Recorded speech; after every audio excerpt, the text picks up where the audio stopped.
ஏன்னா இப்படி ஒரு வெற்றியை பெறும்னு யாருமே நம்பலை. இது மத்திய பாஜக உள்ளே புகுறதுக்கு உண்டான வாய்ப்பு இருக்கிற இடமும் மற்ற கட்சிகள், அதாவது தாவேகா இல்லாத மற்ற கட்சிகள் அந்த சூழ்நிலையை உருவாக்கிடக்கூடாது. வந்தால் எவ்வளோ பெரிய ஆபத்துன்ற விஷயமும் உங்களுக்கு இன்னைக்கு தீர்ப்பு மக்கள் என்ன கொடுத்துருக்காங்க? யாருக்குமே மெஜாரிட்டி கொடுக்கல.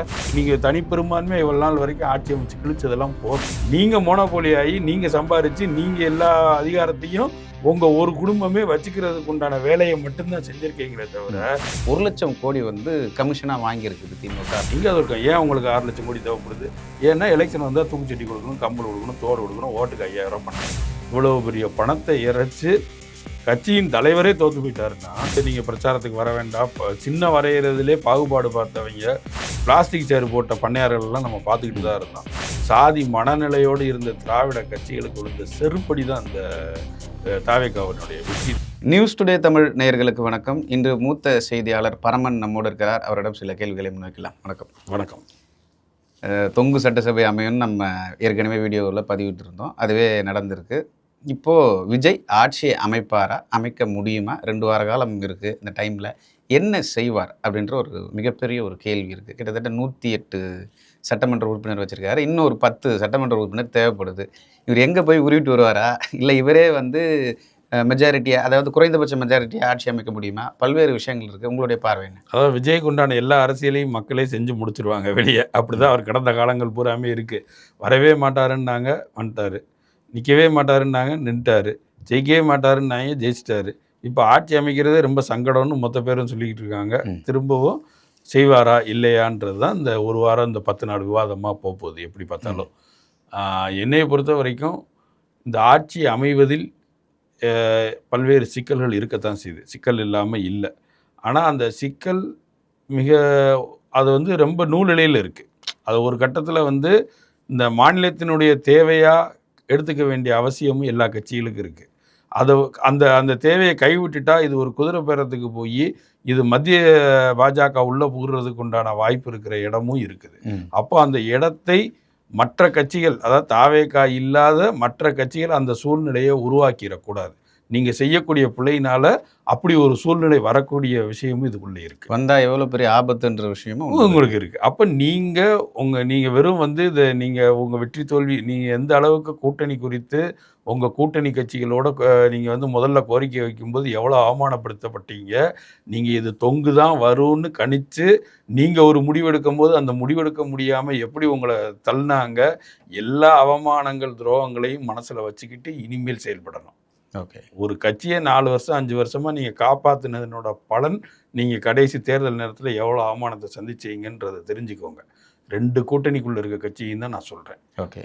திமுக அதிமுக ரெண்டுமே மோனோபோலியாக தான் மட்டுமே தான் இருக்கிறோம். உன் பலம் என்ன? உனக்கு இவ்வளோ தான் தர முடியும், உனக்கு அவ்வளோதான் தர முடியும். கிடையாது, வாய்ப்பு இல்லை, எதுவுமே கிடையாது. இன்னைக்கு தீர்ப்பு மக்கள் என்ன கொடுத்துருக்காங்க? யாருக்குமே மெஜாரிட்டி கொடுக்கல. அப்போ என்ன, நீங்கள் தனிப்பெரும்பான்மை இவ்வளோ நாள் வரைக்கும் ஆட்சி அமைச்சு கிழிச்சதெல்லாம் போதும். உங்களுக்கு தனிப்பெரும்பான்மையாக கொடுத்து நீங்கள் என்ன செஞ்சுருக்கீங்கன்னா, நீங்கள் மோனோபோலி ஆகி நீங்கள் சம்பாரித்து நீங்கள் எல்லா அதிகாரத்தையும் உங்கள் ஒரு குடும்பமே வச்சுக்கிறதுக்கு உண்டான வேலையை மட்டும்தான் செஞ்சுருக்கீங்களே தவிர தனிப்பெரும்பான்மையால் தமிழ்நாட்டுக்கு கிடைச்ச நன்மை என்ன? ஒரு கலவையான பல்வேறு சித்தாந்தங்கள் கொண்டவர்கள் ஒரு அரசை வழிநடத்தி போகும்போது ஒருத்தர் தவறு இழைச்சா இன்னொருத்தர் அதை பேலன்ஸ் பண்ணலாம்ல. இப்போ விஜய் சொன்ன மாதிரி இந்த கமிஷன் கரப்ஷன் இந்த விஷயத்தால தான் திமுகவினுடைய மிகப்பெரிய ஒரு தோல்விக்கு காரணம். சரியா? இதில் நீங்கள் உடன்படுறீங்களா? கிட்டத்தட்ட 5,00,000 கோடி கடன் வாங்கியிருக்காங்க. கமிஷனாக பார்த்தா 20%. நம்ம நார்மலாக எல்லாரும் சொல்கிறது 20% கொடுப்பாங்க. 1,00,000 கோடி கமிஷனாக வாங்கியிருக்குது திமுக அப்படின்ற ஒரு குற்றச்சாட்டு இருக்குது. உங்களுடைய பார்வை என்ன? இல்லை, என்னென்னா 50 வருடமாக இது தொடர்ந்துக்கிட்டே தான் இருக்குது 2 திராவிட கட்சியும். இது நமக்கு தெரியக்கூடிய சில விஷயங்களில் அவங்க ஊழல் பண்ணும்போது மட்டும்தான் அது நம்மளை பாதிக்குது. நம்ம அன்றாட பிரச்சனைகள் என்ன? போக்குவரத்து, உணவு, உடை, நம்ம குடிநீர் வரி, கரண்ட் பில்லு, இப்படி நம்ம மக்களை நேரடியாக பாதிக்கக்கூடிய விஷயங்களில் நீங்கள் கை வைக்கும்போது தான் உங்கள் ஊழலை பற்றி நாங்கள் சிந்திக்கவே ஆரம்பிப்போம்.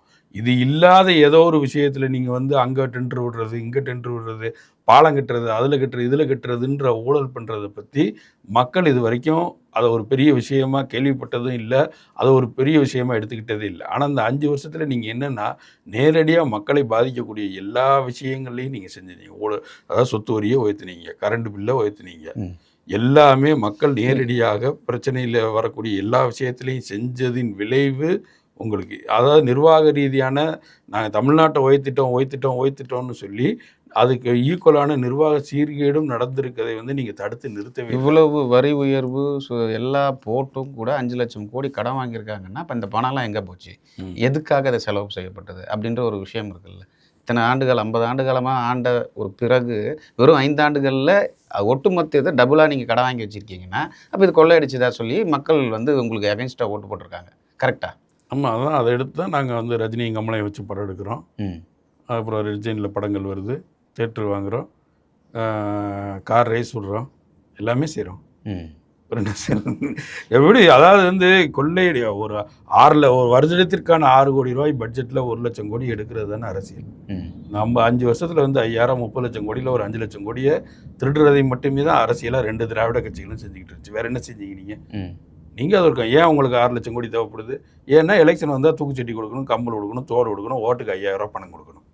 இப்போ அந்த பணமும் ஒழுங்காக கொடுக்காம தான் தோற்று போயிட்டேன். அந்த பணத்தை கொடுத்தும் வாங்கிக்கிட்டு போட வேண்டாம், நான் போடுறேன்டான்னு போட்டுக்கிட்டாங்க. அதான் நடந்திருக்கு. நீங்கள் ஒரு தொகுதிக்கு 30 கோடி 40 கோடி செலவழிச்சு இன்றைக்கி நீங்கள் எம்எல்ஏ ஆக முடியாத காரணம் என்ன? இவ்வளோ பெரிய பணத்தை இறைச்சி கட்சியின் தலைவரே தோற்று போயிட்டாருன்னா இது வந்து மக்கள் நீங்கள் வந்து அவ்வளோ ஈஸியாக எல்லாரையும் பணத்தை கொடுத்தோ இல்லை வந்து காசு அடித்தோ ஏமாற்றியோ ஜெயிச்சிடலான்ற ஒரு உங்கள் அதிகாரத்துக்கு உண்டான சம்பட்டி அடிதானே இது.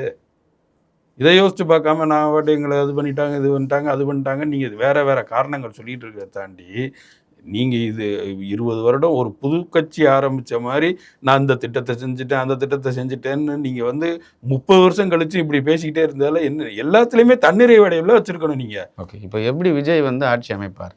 10 சீட்டு இல்லை, சப்போஸ் யாருன்னா வந்தால் கூட்டணி ஆட்சி அமைச்சு சேர்ந்து பண்ணால் ஓகே. பண்ண முடியாமல் போகிற பட்சத்தில் ஃப்ளோஸ் டெஸ்ட்டில் எப்படி வந்து ஒன்று இது வேறு சபாநாயகர் வேறு பண்ணும்ல, அதையும் ஒன்று குறைச்சிட்டா 6 தானே. ஓகே, இப்போ 12 சீட்டு கிட்டத்தட்ட தேவைப்படுதுன்னு வச்சிங்களேன். இப்போ விஜய் எப்படி வந்து இந்த ஃப்ளோஸ் டெஸ்ட்டில் வந்து பாஸ் பண்ணுவார் அப்படின்றது தான் மிகப்பெரிய கேள்வி. இந்த 12 பேர் எங்கேருந்து கொண்டு வருவாப்புல, இல்லை வந்து மறைமுகமாக அதிமுக விஜய்க்கு ஆதரவு கொடுக்குமா, ஃப்ளோர் டெஸ்ட்டில் பங்கேற்காது, அப்படி பங்கேற்கலன்னா ஆட்டோமேட்டிக்காக விஜய் வந்து ஆட்சி அமைக்கிறதுக்கான ஒரு வாய்ப்பு பிரகாசமாக இருக்குது. நீங்கள் எப்படி பார்க்குறீங்க? இல்லை, இப்போ இது எல்லா பக்கமும் அரசியல் ப்ளே பண்ணுறதுக்கு உண்டான காய்கள் இருக்குது. இதில் பாஜக ப்ளே பண்ணவும் வாய்ப்பு இருக்குது, அதிமுக ப்ளே பண்ணவும் வாய்ப்பு இருக்குது. சிறிய கட்சிகள் தங்கள் பங்கை கொடுத்து ஒரு அரசை நிர்வகிக்கிறதுக்கு உண்டான வாய்ப்பு இருக்குது.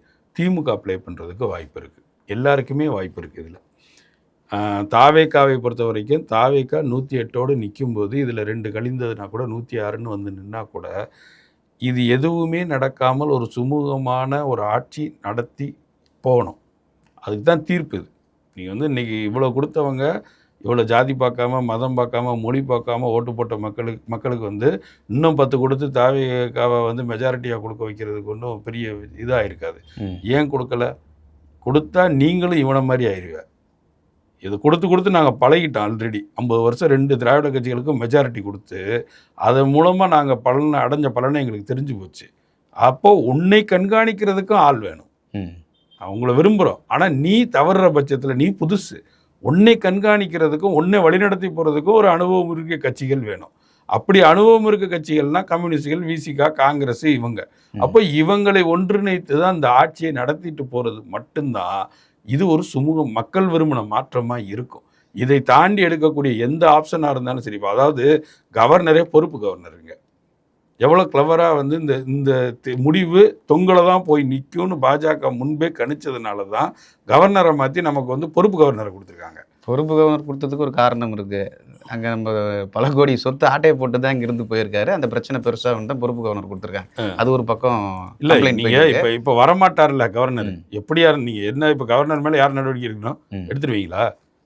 நிரூபிச்சிருவீங்களா கவர்னர் மேலே? ஊழல்ல இல்லை, அது மாதிரி எஃப்ஐஆர் போயிருக்கு நிரூபிச்சிருவீங்க. நடக்கிற காரியமா இது? அதெல்லாம் இந்த பாஜக ஆட்சியில் நடக்கக்கூடிய விஷயமா என்ன?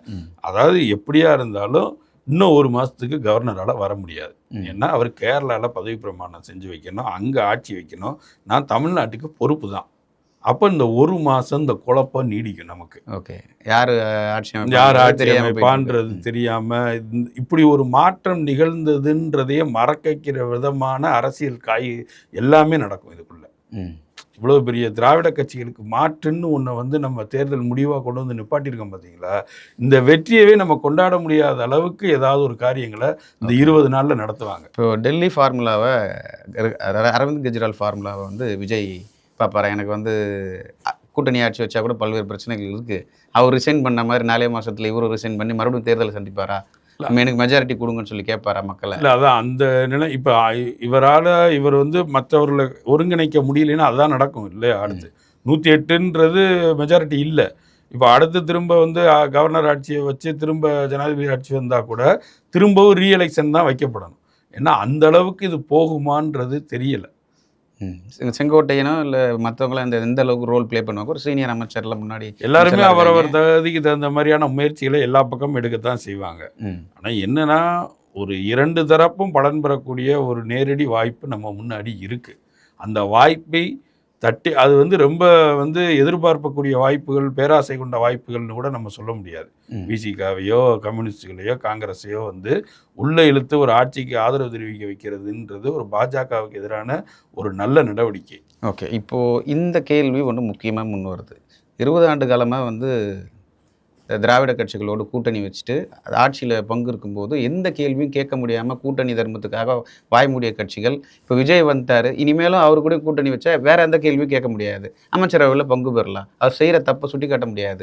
இந்த ஒரு பர்செப்ஷன்லேருந்து நீங்கள் எப்படி பார்க்குறீங்க? இல்லை, என்னென்னா மக்களோடு நின்னாச்சு. இந்த 20 வருடங்கள் 30 வருடங்கள் கம்யூனிஸ்ட் கட்சிகளும் சரி, 100 வருட கம்யூனிஸ்ட் கட்சி மக்களோடு நின்றுச்சு. ஆளுங்கட்சியினுடைய தவறை வந்து சுட்டி காட்ட முடியாமல் ஒரு சூழ்நிலை கைதியாக கூட்டணி கட்சிகள் இருக்கு. இல்லை, அதிகாரத்தை நீங்கள் வந்து நீங்கள் அதை வழிநடத்துகிற செல்றதுக்குண்டான வாய்ப்பே எந்த கட்சிக்குமே கிடைக்கல. இப்போ தொழிலாளர் கிடைக்கிறது ஒரு பக்கம் இருக்கட்டும், இப்போ கிடைச்சிருச்சு. ஆனால் நீ செய்கிற தப்பை என்னால் சுட்டி காட்ட முடியல, எதிர்த்து கேள்வி கேட்க முடியல, அப்படி தானே இருந்தாங்க திமுக கூட்டணி கட்சிகள். அதான் நீங்கள் எக்ஸஸாக கூட்டணியில் இருக்கிறது வேற, நீங்கள் தான் அந்த ஆட்சியவே காப்பாற்றி கொண்டு போகிற இடத்துல இருக்கிறதுன்றது வேற.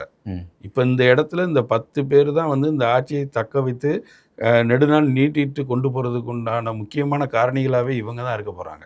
அப்போ இவங்களை மீறி நீங்கள் பெரும்பான்மை வச்சுருந்தாலும் தாவேக்கு எந்த முடிவையும் தனிமையாக எடுக்க முடியாதுல்ல. அப்போ வந்து நீங்கள் கம்யூனிஸ்டுகள் அவங்க வந்து இப்போ தொழிலாளர் நலத்துறையை நீங்கள் கம்யூனிஸ்ட்டை கொடுத்துட்டீங்கன்னா அவங்க அதில் சுதந்திரமான முடிவுகள் எடுக்க முடியும்ல. இப்போது போக்குவரத்து துறையவோ இல்லை சுகாதாரத்துறையவோ விசிகாவோ கொடுத்தீங்கன்னா அவங்க அந்த முடிவை வந்து அதில் சுதந்திரமாக எடுக்க முடியும்ல. கூட்டணின்ற பேரில் கடந்த முறை நீங்கள் வந்து கருத்து கூட சொல்ல முடியாத சூழ்நிலை தானே இருந்துச்சு. உங்கள் சொந்த போராட்டங்களோட கூட நடத்த முடியாத சூழ்நிலை தான் இருந்துச்சு. ஆனால் இன்னைக்கு காலம் உங்களுக்கு இப்படி ஒரு வழியை கொடுத்துருக்கு. இந்த 10ன்றது நீங்கள் வெறும் 10 இல்லை, நீங்கள் அரசாங்கத்தை வந்து வழிநடத்தி கொண்டுட்டு போகிற முன்னாடி போகிற ஒரு இது மாதிரி குதிரை மாதிரி ஆயிட்டீங்கல்ல. அப்போது உங்கள் பின்னாடி தானே இந்த அரசாங்கமே வந்தாக வேண்டிய தேவை இருக்குது. இன்னொன்று அனுபவமாகவும் நீங்கள் தான் இந்த அரசு அனுபவத்தில் இருக்கக்கூடிய ஆட்கள். இதை வெளியிலிருந்து வெளிப்படையாக மக்கள் இப்படி ஒரு தீர்ப்பு கொடுத்துருக்கும் போது இது ஒரு மக்களாட்சியாக இதை கொண்டு போகிறதுக்கு உண்டான அருமையான வாய்ப்பு எல்லா அரசியல் கட்சிக்கும் கிடைச்சிருக்குல்ல. இது ஒரு இந்த அனுபவமே தமிழ்நாட்டுக்கு புதுசு இல்லை. இப்படி ஒரு கூட்டணி, இப்படி ஒரு அவியல் அரசுன்றது வந்து எவ்வளோ பெரிய நாங்கள் இது வரைக்கும் பார்க்காத ஒரு விஷயம். இதை ஒரு தடவை நடத்தி காட்டுங்களேன். இப்போ கூட்டணி ஆட்சி விரைவில் வாய்ப்பு இருக்குது. அமையணும். அதை தான் நான் சொல்கிறேன். அதாவது தமிழ்நாட்டுக்கு நல்லது. அது நல்லது. ஏன்னா வந்து நீங்கள் வேறு வேறு சிந்தனைகள் கொண்ட விசிகா ஒரு சிந்தனையில் இருக்குது, கம்யூனிஸ்டுகள் ஒரு சிந்தனையில் இருக்குது, காங்கிரஸ் இருக்காங்க, தாவேக்கா இருக்குது. இப்போது நீங்கள் யாராவது ஒருத்தர் அவர் சிந்தனைக்கு தகுந்த மாதிரி ஒரு விஷயத்தை செஞ்சால் கூட நீங்கள் எல்லாருமே சேர்ந்து அவரை வழி நடத்தலாம். ஓகே, இப்போது திமுக இந்த விஷயத்தில் ஒரு மிகப்பெரிய ரோல் ப்ளே பண்ணும். இவங்களை வந்து அணி சேர விடாமல் தடுக்கக்கூடிய வேலைகளில் பண்ணணும் இல்லைங்களா? மிகப்பெரிய ஒரு தோல்வியை ஒன்று சந்திச்சிருக்காங்க. அதை எப்படி பார்க்குறீங்க? இல்லை, எனக்கு தெரிஞ்ச என்னென்னா திமுக இந்த விஷயத்தில் விஜய்க்கு வந்து ஒரு பெரிய நன்மை இருக்குது. என்னென்னா திமுக அதிமுக ரெண்டுமே தன்னை வந்து சுய பரிசோதனை செஞ்சு ரீஃபார்ம் பண்ண வேண்டிய கட்டாயத்தில் இருக்குது. இந்த நேரத்தில் ஏற்கனவே உங்கள் மேலே வெறுப்பில் இருக்கும்போது நீங்கள் இந்த அரசு, அதாவது மக்கள் விரும்பி வாக்களித்து ஒரு விஷயத்தை ஒரு தீர்ப்பை வழங்கியிருக்க தீர்ப்புக்கு எதிரான எந்த நடவடிக்கையிலையும் நீங்கள் 2 பேரும் ஈடுபட முடியாது. ஈடுபட்டிங்கன்னா மேற்கொண்டு பாதாளத்துக்கு போயிடுவீங்க. இன்னொன்று, இந்த 2 அரசுக்கு எதிராக இந்த அரசை கண்காணிக்க வேண்டிய பொறுப்பை உங்களுக்கு கொடுத்துருக்காங்க. ஓகே, எதிர்கட்சியாக நீங்கள் இருந்து இது வந்து அனுபவம் இல்லை, நாங்கள் ஒரு புது அரசை தேர்ந்தெடுத்திருக்கோம், நீங்கள் 50 வருஷம் அதிகாரத்தில் இருந்துட்டீங்க, இந்த அரசை வழி நடத்திட்டு போகிற வேலைகள் மட்டும்தான் உங்களுக்கு இருக்குது. எதிர்த்து கேள்வி முன்னாடி இவங்க பண்ணல, இந்த வாட்டியாவது பண்ணுவீங்களா? அதை பண்ணுங்க நீங்க. ஏன்னா இந்த மொத்த தவறுக்கு இன்னைக்கு வந்து தாவேக்கா பொறுப்பு கிடையாது இல்லை. இன்னைக்கு தமிழ்நாடு இப்படி இருக்கிறதுக்கு, இவ்வளவு பெரிய கடன்ல போய் சிக்கி இருக்கிறதுக்கோ, நாளைக்கு எந்த கஜானா காலியாகி போய் கிடந்ததுக்கோ தாவேக்காவா பொறுப்பு? நீங்க 2 பேர் தானே பொறுப்பு. அப்போ நீங்க 2 பேர் தான் இதுக்கு உண்டான வழியை அவருக்கு சொல்லணும். இந்த அரசை எப்படி வழிநடத்திட்டு போகணுன்றது நீங்கள் கண்காணித்து ஒவ்வொரு விஷயத்தையும் நீங்கள் பண்ண தவிர ஒரு அரசு செய்யும்போது அதுக்கு கூட இருந்து எல்லா வேலையும் செய்ய வேண்டிய பொறுப்பு உங்கள் 2 பேருக்கு தான் இருக்குது. இது விஜய்க்கு மிக மிக பலன் நான் சொல்கிறேன். ஏன்னா எந்த தவறும் நடக்க விடாமல் இவங்க 2 பேருமே பார்த்துக்குவாங்க. ஒவ்வொரு விஷயத்தையும் கேள்வி கேட்டு எதுலேயுமே தவறு நடந்து விடாதபடி கண்ணில் விளக்கெண்ணையை வச்சு 2 திராவிட கட்சிகளும் பார்க்க வேண்டிய கட்டாயம் இன்னைக்கு இருக்குது. ஓகே, நீ வாட்டு மக்கள் என்னமும் செய்கிறான், நான் வாட்டு ஓரமாக போய் உட்காந்து என் சின்னத்தை வாங்குறதுக்கு உண்டான வேலையை பார்க்குறேன், 4 வருஷமாக பார்த்த மாதிரி தாவேக்கா போச்சுன்னா கூப்புக்கு போக வேண்டியதான். எனக்கு என்ன என் மருமகன் என் மகன் நல்லா இருந்தா போதுன்னு நினச்சி வாழ்ந்தீங்கன்னா திரும்பவும் நீங்கள் குளத்தூரில் இல்லாமல் ஆன மாதிரி தமிழ்நாடு முழுக்க இல்லாமல் ஆயிடுவீங்க. ஓகே, இப்போது மறைமுகமாக அதிமுக ஒரு ஆதரவு கொடுத்துச்சுன்னா எந்த விதமான எதிர்பார்ப்பும் தாவேக்காவுக்கு இருக்காது, ஈஸியாக ஆட்சி அமைச்சிட்டு போயிடலாம். ஃப்ளோர் டெஸ்ட்டில் அதிமுக பங்கேற்கலைன்னா விஜய் வெற்றிகரமாக ஆட்சி அமைக்கிறதுக்கு ஒரு மிகப்பெரிய ஒரு வாய்ப்பு இருக்குது. இது நடக்குமா? மோடிஜி செய்வாரா இல்லை அமித்ஷாஜி செய்வாரா? இதை அதாவது இன்னைக்கு எடப்பாடி அசம்பிளியில் எங்கே உட்காரணுன்றதை தீர்மானிக்க போகிறதே செங்கோட்டையன் தான் இல்லையா? ஓட விடுவார். ஆமா, நீ எவனா நீ இவனா நீ யாரு தெரியுமா தெரியுமான்னு போய் பேசிட்டு இன்னைக்கு அசம்பிளியில் எந்த முக்கில் ஏசி வராத இடத்துல எடப்பாடி உட்காரணும்னு முடிவு பண்ண போகிறது செங்கோட்டையன். அப்படி இருக்கும்போது எடப்பாடி அந்த முடிவை எடுப்பாரான்றது சந்தேகம். எனக்கு தெரிந்து அதிமுக உடைவதற்குண்டான வாய்ப்புகள் இருக்குதுன்னு நான் நினைக்கிறேன். இப்போ பாஜக ஒரு ப்ளே பண்ணணும், இதில் விசிகா கம்யூனிஸ்டுகள் தவறுனா இது எங்கே போய் முடியும்னா அதிமுக உடைந்து அதிலிருந்து ஒரு அணி கூட தாவேக்காவோடு கூட்டணி வைக்கலாம். ஓகே, இல்லை எப்படியும் கீழ்மட்டத்தில் இந்த மாற்றம் நடந்துடும். கீழ்மட்டத்தில் இருக்கக்கூடிய திமுக நிர்வாகிகள், அதாவது கீழ்மட்டத்தில் இருக்கக்கூடிய பகுதி செயலாளர்கள், நகர செயலாளர்கள், ஒன்றிய செயலாளர்கள், இவங்கெல்லாம் கண்டிப்பாக தாவேக்காவுக்கு ஜம்ப் ஆயிடுவாங்க. ஏன்னா அடுத்து உள்ளாட்சி வருது. உள்ளாட்சியில் நீங்கள் ஒரு ஆளுங்கட்சியாக இருக்கக்கூடிய கேண்டிடேட் தாவேக்காவுக்கு தேவை. அப்போ நீங்கள் ஜெயிச்சு ஒரு கட்சி இவ்வளோ பெரிய மேஜிக் பண்ணியிருக்கும் போது இன்னும் வாய்ப்புகள் அதுக்கு இன்னும் 2-3 வருஷத்துக்கு அடுத்த எம்பி எலெக்ஷன் வரைக்கும் தாவேக்காவுக்கு வாய்ப்பு இருக்குது எல்லா இடத்துலையுமே. அப்போது இந்த கிரவுண்டில் இந்த சேஞ்ச் ஓவர் திமுக, அதிமுக, பாஜக எல்லா கட்சிகள்லேருந்து அந்த டைவர்ஷன் தாவேக்காக்குள்ளே போகும். தாவேக்காக்குள்ளே இன்னும் நிறைய பேர் போவாங்க. இப்போவே நிறைய பேர் விருப்பப்பட ஆரம்பிச்சிட்டாங்க. ஏன்னா இப்படி ஒரு வெற்றியை பெறும்னு யாருமே நம்பலை. இப்போ அது நிகழ்ந்ததுனால இனிமேல் போய் அதை பலப்படுத்துறதுக்கு உண்டான வேலைகள் இன்னும் கட்சியை கீழே வரைக்கும் கட்டமைக்க வேண்டிய பொறுப்பு தாவேக்காக்கும் இருக்குன்றதுனால இது போய் சேரும். இது அதுக்குண்டான வாய்ப்புகள் இருக்குது.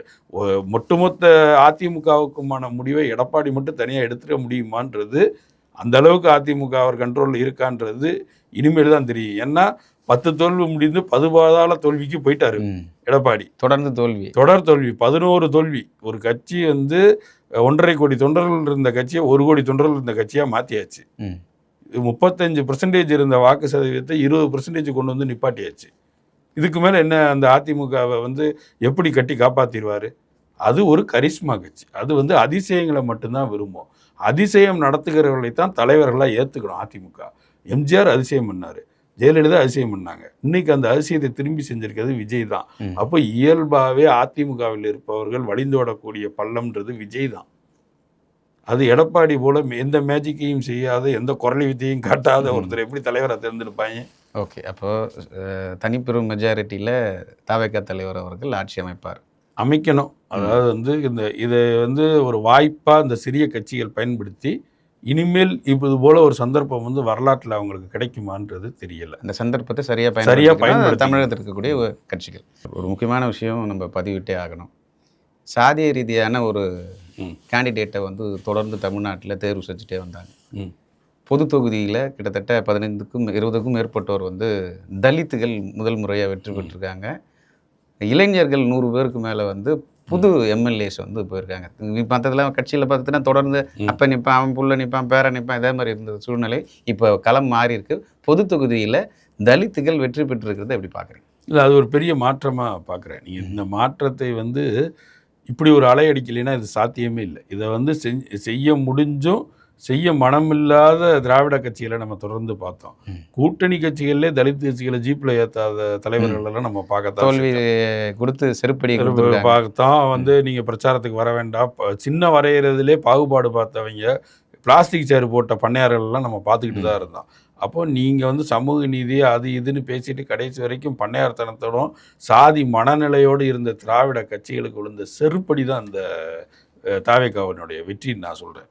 அதாவது ஒரு ஜாதி பார்க்கல, தென் மாவட்டங்களில் இவ்வளோ பெரிய ஜாதியை இறுக்கம் கொண்ட இடங்களில் கூட ஜாதி பார்க்காம வாக்களிச்சிருக்காங்க. இது ஒரு புரட்சி இல்லை, இது ஒரு புரட்சி. மதம் பார்க்கல.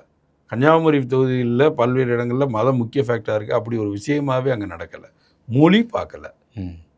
அதாவது சாத்தூர் கோயில்பட்டிலாம் வந்து இங்கே அந்த தெலுங்கு பேசுகிற மக்கள், இந்த பக்கம் தமிழர், இவங்க 2 பேரில் இந்த பெர்சன்டேஜ் பூரா இங்கே பிரிஞ்சிடும், இந்த பெர்சன்டேஜ் பூரா அங்கே பிரிஞ்சிடும்.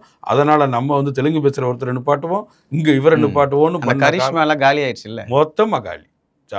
ஜாதி வைத்து நடந்த அரசியல், மொழியை வைத்து நடந்த பிரிவினை அரசியல், இது மதத்தை வைத்து நடந்த பிரிவினை அரசியல், எதுக்குமே இங்கே வேலை இல்லை. அப்போ இது வந்து அதனால தான் நம்ம இதை ஒரு மாற்றம், இது இவ்வளோ பெரிய மாற்றத்தை வந்து மக்கள் தம் மனசிலிருந்து மாற்றி எடுத்து கொண்டு வந்து உங்கள்கிட்ட கொடுத்துருக்காங்க. இதை பாதுகாக்க வேண்டிய கட்டாயம் இருக்குது. அதாவது நீங்கள் இதே டயத்தில் நீங்கள் சொன்னீங்க வந்து 100 பேருக்கு மேலே இளைஞர்கள் எம்எல்ஏ ஆகியிருக்காங்கன்னு.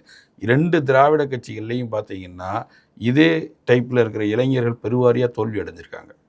முதியோர்கள் மட்டும்தான் ஜெயிச்சிருக்காங்க. ஓகே, முன்னாள் அமைச்சர் அமைச்சர்களே தோத்துருக்காங்க. அதாவது முக்கிய அமைச்சர்கள், முக்கியமாக நீங்கள் அதிமுகவில் நிப்பாட்டப்பட்ட புதிய இளைஞர்கள் எல்லாருமே தோத்துருக்காங்க.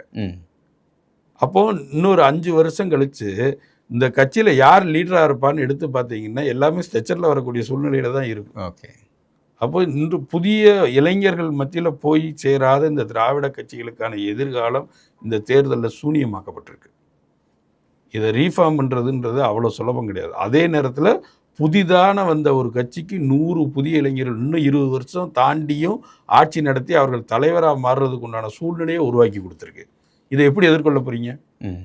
எந்த பின்புலமும் இல்லாத சாதாரண ஆட்டோ ஓட்டுநர்களும் தொழிலாளர்களும் கூலி தொழிலாளர்களும் லேபர்களும் சின்ன சின்ன அலுவலகத்தில் இருந்தவர்களும் இன்றைக்கு எம்எல்ஏ ஆகியிருக்காங்க தாவேக்கால. அப்போ இந்த சாதாரண மனிதரின் கைகளில் அதிகாரம் போய் சேரும்போது ஆல்ரெடி பண்ணையார்த்தனத்தோடு இருக்கக்கூடிய நீங்கள் இதை எப்படி எதிர்கொண்டு இந்த அரசியலை திரும்ப உங்களுக்கானதாக மாற்றிக்க போகிறீங்க? பொறுத்திருந்து தான் பார்க்கணும். சரி, பல்வேறு விஷயங்களை ஷேர் பண்ணுங்கள். குறிப்பாக எப்படி விஜய் ஆட்சி அமைப்பார் அப்படின்ற ஒரு வியூகம் வந்து இந்த நேர்காணலில் கிடச்சிருக்கு. மற்றொரு நிகழ்ச்சியில் சந்திக்கலாம். நன்றி, வணக்கம். நேர்களே, இது போன்ற இன்ட்ரெஸ்டிங்கான வீடியோக்களை தொடர்ந்து நாங்கள் தந்து கொண்டு இருக்கிறோம். எங்களுக்கான ஆதரவு, எங்கள் சேனலை சப்ஸ்கிரைப் பண்ணி எங்கள் வீடியோக்களை தொடர்ந்து பாருங்கள்.